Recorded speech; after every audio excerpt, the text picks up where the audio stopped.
रात के 12 बज चुके थे। ससुर जी ने धीरे से मेरे कमरे का दरवाजा खोला और चटकनी लगा दी।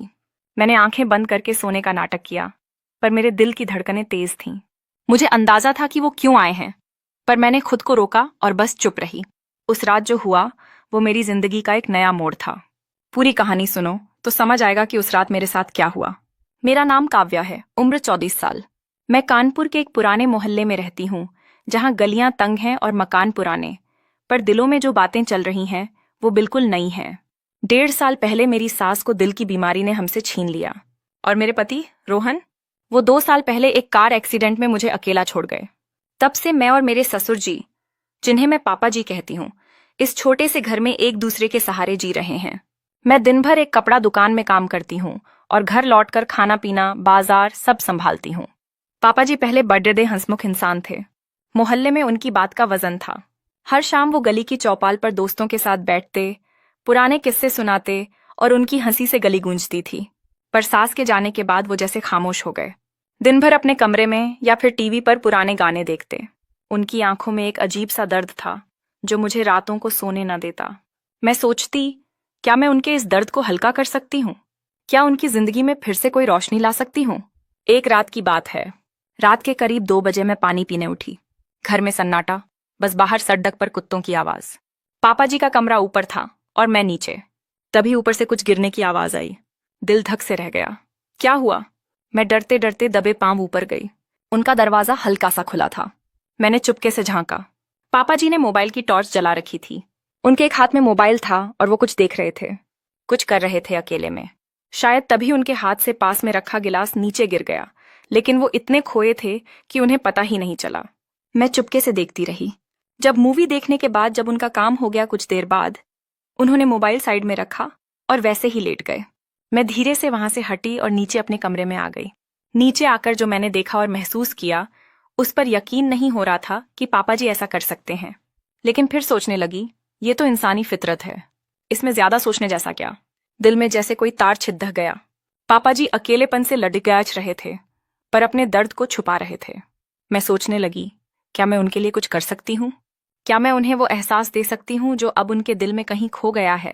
अगली सुबह मैंने फैसला किया कि कुछ तो करना पड़ेगा। मैंने उनके लिए उनकी पसंद का मूंग दाल का हलवा बनाया और साथ में अदरक वाली चाय। जब मैंने उनके सामने रखा तो वो चौंक गए। काव्या, इतनी सुबह सुबह ये सब? मैंने हंसकर कहा, पापा जी, आपकी वो पुरानी वाली हंसी लाने के लिए तो ये हलवा कुछ भी नहीं। वो हल्का सा मुस्कुराए और मेरे दिल को जैसे सुकून मिल गया।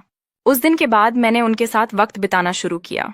कभी उनके पुराने दोस्तों को घर बुलाया, कभी शाम को उनके साथ मोहल्ले की गलियों में टहलने निकली। एक दिन जब मैं रात को खाना बना रही थी, उन्होंने अचानक कहा, काव्या, तू मेरे लिए बेटी जैसी है, पर तेरा दिल क्या कहता है? तू भी तो अकेली है ना?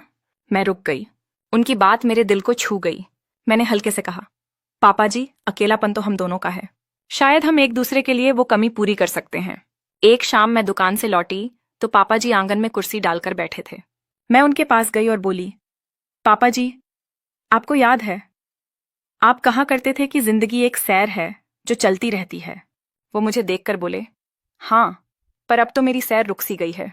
मैंने उनका हाथ पकड़ी दीदा और कहा, तो चलिए हम इस सैर को फिर से शुरू करते हैं। हम दोनों एक दूसरे के लिए वो रास्ता बन सकते हैं।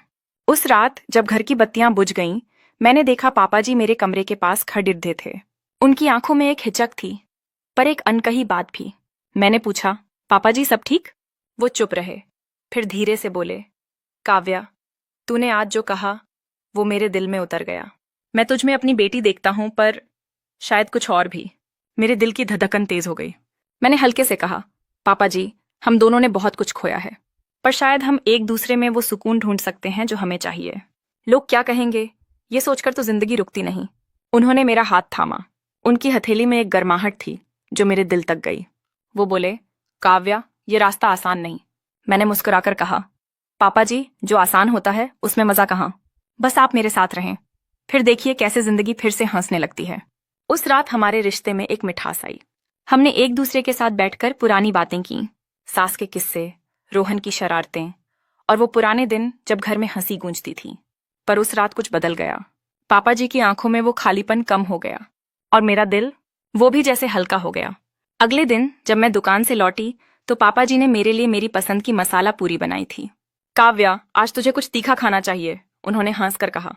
मैंने जवाब दिया, पापा जी, आपने तो मेरी जिंदगी में पहले ही तड़े ढेका डाल दिया। वो एक नई शुरुआत थी। न कोई नाम, न कोई रिश्ता, बस दो दिल जो एक दूसरे का सहारा बन गए। बाहर की दुनिया वही थी, लोग, उनकी बातें, उनका शोर। पर हमारे घर में एक नई सुबह थी, जहां रिश्ते नहीं, बस एहसास थे। तो दोस्तों, अगर मेरी कहानी ने तुम्हारे दिल में कुछ हलचल मचाई हो तो चुपके से मत बैठो, एक झक्का लाइक ठोक दो, सब्सक्राइब करो